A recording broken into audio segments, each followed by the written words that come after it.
आयकर सरकारला दिल्यानंतर पैशाचा उपयोग कसा कराल? 50-30-20 नियम नुसार पैशाचे नियोजन.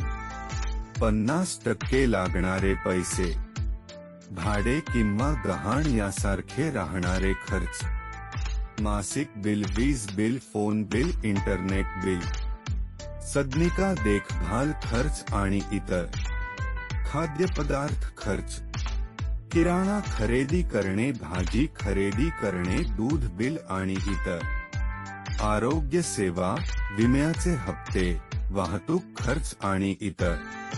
30% लागणारे पैसे, तुमच्या व तुमच्या कुटुंबाच्या आवडीनिवडी जोपासण्यासाठी केलेला खर्च, कौशल्य विकासावर खर्च करणे, सहलीला जाणे, कपडे विकत घेणे, पुस्तक विकत घेणे, दान देणे आणि इतर.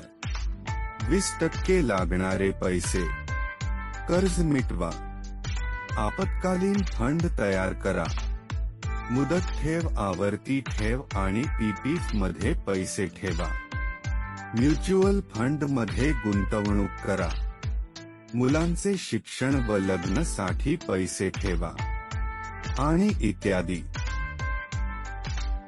उदाहरण, 50,000 रुपये मिळत असतील तर गरजेसाठीचे पैसे 50,000 भागिले 100 गुणिले 50 बरोबर 25,000 रुपये. पैसे पाहिजे 50,000 भागिले 100 गुणिले 30 बरोबर 15,000 रुपये.